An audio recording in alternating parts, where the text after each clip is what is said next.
안녕 얘들아, 프리기쁜 독해 김승현 선생님입니다.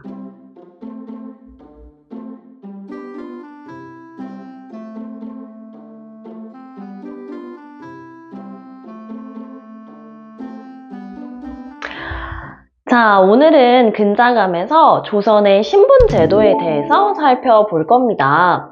우리가 신분제도라고 하는 단어를 사실은 이제 역사를 시작하면서부터 꾸준히 함께 봐왔었어요. 그래서 가장 먼저 신분제도가 생겼던 거, 정확히는 계급이죠. 계급이 생겼던 게 우리 청동기 시대부터 생겼다라고 이제 가장 처음에 살펴봤었고, 그리고 시간이 좀 흐르면서 이제 고구려, 백제, 신라라는 국가를 배울 때는 특히나 이 신라의 아주 독특한 신분제도였던 골품제도에 대해서 우리 함께 살펴봤습니다. 그리고 이제 우리 불과 얼마 전에 배웠던 고려에서는 뭐 신분제도를 딱 이렇게 배우지는 않았지만 우리가 이제 문벌귀족이라든지 그런 뭐 문인이라든지 그러니까 싸움을 잘하는 이제 무인 세력이라든지 이런 사람들을 보면서 지배계층이 있었고 또 그들의 지배를 받는 피지배계층이 있었구나라는 사실을 같이 봤을 거예요. 자, 오늘은 이것과 관련해서 얘들아 조선시대에 들어왔으니까 조선의 신분제도에 대해서 한번 좀 살펴볼 겁니다.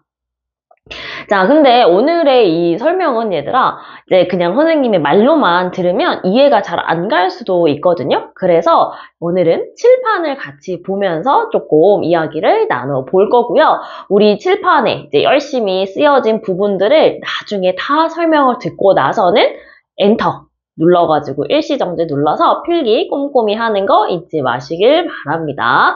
자, 그럼 칠판 같이 한번 볼까요? 자, 얘들아, 우선 조선의 신분제도는요, 크게 두 가지 방식으로 설명을 좀 할 수가 있습니다. 일단 첫 번째는 우리 법적으로 이제 분류하는 거야. 법적으로 원래 조선에서는요, 모든 사람을 양인과 천인 두 신분으로 나누게 됩니다. 양인은요, 평범한 보통 사람을 의미하는데요. 우선은 이 나라의 백성으로서 세금을 내거나 혹은 군대에 갈 의무를 가지는 사람이에요. 그러니까 우리나라의 기둥이라고 볼 수 있겠죠? 그리고 또 동시에 과거 시험, 즉 우리 관직에 나아가서 나랏일을 할 수 있도록 하는 시험인데 그 과거 시험을 응시할 수 있는 권리를 갖는 사람을 이야기합니다. 근데 반면에 얘들아 이제 천인은 짐작했겠지만 천한 사람이라는 뜻을 가진 말이야. 이 사람들은 얘들아 세금을 내지 않습니다. 그러면 너네 생각에 선생님 세금을 안 내니까 너무 좋은데요? 라고 생각할 수 있지만 세금 내는 의무가 없고 또 군대 갈 의무 없지만 마찬가지로 얘들아 관직에 오를 자격 또한 주어지지 않습니다. 그러니까 사실은 세금을 내지 않고 또 뭐랄까 의무적으로 군대에 가지 않는다는 거는 결국에는 이제 백성이 아니라 좀 천한 신분? 그러니까 좀 뭐라 그래야 돼? 대우받지 못한다? 물건 취급을 당한다? 이렇게 생각을 할 수가 있겠죠. 근데 뭔가 좀 이상하지 않아요? 우리가 알고 있는 조선시대의 신분제도랑은 조금 다른 모습이잖아. 그치? 그러니까 이게 법적인 신분은 이렇게 정해져 있는데 이 사회적인 신분은 얘들아 여기서 더 나뉘어집니다. 어떻게 나뉘어지냐면 일단 양반, 중인, 상민, 천민 이렇게 네 가지로 나뉘어지게 돼요. 그러니까 정확히 우리 아까 양인이라고 했던 보통 사람들이 사실은 그 안에 사회적으로는 양반과 중인과 상민으로 이렇게 더 구체적으로 나뉜다고 볼 수 있을 것 같아. 양반은 얘들아 여러분들 정말 많이 이제 우리가 들어보셨죠. 그죠? 조선시대의 양반. 정확히 이 양반은 원래 그 시험 볼 때 있잖아. 아까 과거 시험을 볼 때 문과 시험에 합격한 문반이라고 하는 사람들과 묵과 즉 싸움을 할 수 있는 그런 시험에 통과한 무반을 합쳐서 우리가 양반이라고 불렀었어. 그러니까 열심히 공부하고 막 과거 시험에 합격해 관리가 돼서 사실은 백성을 잘 다스리는 일이 이 양반에게 주어진 일이 되겠죠. 가장 높은 지배층이기도 하고요. 그러다 보니 가장 많은 특권을 누리기도 했습니다. 그래가지고 얘들아, 우리가 양반 하면 떠오르는 이미지가 막 비단 옷에 갓을 쓰고 뭔가 드라마 같은 데 보면 이리 오너라 뭐 이렇게 이야기하는 이제 그런 이미지가 막 떠오르게 될 거야. 자, 그 다음에 우리 중인이라고 하는 이제 계층은 요즘으로 따지면요. 뭐 통역하는 통역관, 병을 치료하는 의사, 그리고 그림을 그리는 뭐 화원이라든지 화가 요즘으로 따지면요. 또 뭐 날씨나 아니면 시간을 재는 그런 천문관, 이런 전문직을 하는 사람들을 이제 뜻했어. 지금으로 보면 누구나 인정하는 완전 엘리트 집단이잖아요. 의사가 되려면 공부를 얼마나 열심히 해야겠어, 그치? 근데 아주 희한하게도 조선시대에는 이런 전문적인 지식이나 기술을 은근히 얘들아 조금 업신여기는 경향이 있었거든요. 왜냐면 그때 당시에는 사실은 성리학 공부를 아주 열심히 해서 나랏일을 하는 게 가장 좀 훌륭한 일이라고 생각을 했기 때문에 그래요. 그래서 아까 설명했듯이 우리 양반이 하는 일, 가장 높은 지배층이 하는 일이 이제 시험에 합격을 해서 결국에는 관리가 되고 또 나랏일을 돕고 백성을 잘 다스리는 그런 역할을 하게 되는 거였겠죠. 자, 그리고 가장 이제 신분이 높지는 않지만 얘들아, 이 나라에서 정말 중심이 되는 이제 사회적인 지위를 가진 사람들이 있는데 그 사람들이 바로 상민이야.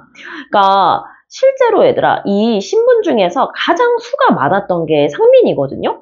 그러니까 그 안엔 누가 들어있냐면 우리 농사를 짓는 농민도 있고요. 물건을 열심히 만들어 파는 수공업자도 있고요. 또 물건을 사고 파는 상인도 바로 이 상민에 속하게 됩니다. 법적으로는 사실 양인이기 때문에 관직에 오를 자격이 있기는 한데 그러니까 먹고 사느라 얘들아 너무 바쁜 거야. 그래서 실제로는 사실 그런 일은 거의 없고요. 자기가 맡은 바 일을 열심히 하면서 이제 세금을 내고 또 군대에 의무를 지는 그런 역할을 해서 나라의 기둥의 역할을 하게 됩니다. 자, 그리고 마지막으로 천인이야. 천인은 얘들아, 이게 공식적으로는 노비만 있지만요. 이제 이렇게 잘 들여다보면 무당이라든지, 아니면, 이제 악기를 다루는 악공이라든지, 그것도 아니면 우리 가축을 이제 잡는, 요즘으로 따지면 정육점이죠, 정육점. 정육점을 하는 어떤 이제 백정이라고 했어. 그때 당시에는 그런 역할을 하던 사람.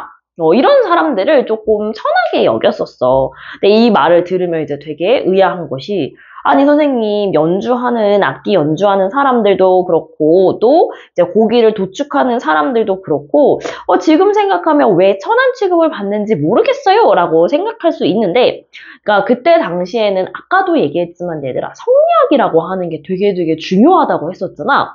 이제 그런 입장에서 보면 뭔가 생명을 굉장히 등한시한다고 생각이 드는 즉 생명을 이제 해친다고 생각이 드는 이제 백정의 역할이나 아니면 또 이제 점잖지 않게 막 이제 악기를 연주하고 뭔가 흥을 돋구는 일을 하는 악공이나 이런 사람들을 조금 천하게 여겼던 그런 생각들이 있었다.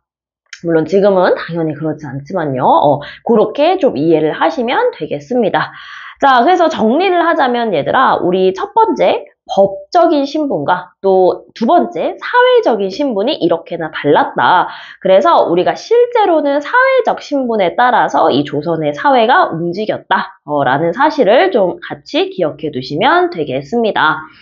자, 이 신분은 얘들아 이제 바뀔 수 있었느냐? 사실은 뭔가 큰 공을 세우거나 특별한 일이 있으면 이제 노비의 신분에서 벗어나기도 하고요. 혹은 이제 뭔가 나중에 조선 후기가 되면 조선 신분 제도가 좀 흔들리게 되면서 양반의 어떤 직책을 사고 판다든지 하는 일이 있기는 있었지만 우리 조선 초기에는 어떤 사회의 질서로 얘들아 굉장히 공고하게 자리를 잡았던 신분 제도여서 이제 타고난 신분을 변화시키기는 굉장히 어려웠다라고 생각을 해 두시면 되겠습니다.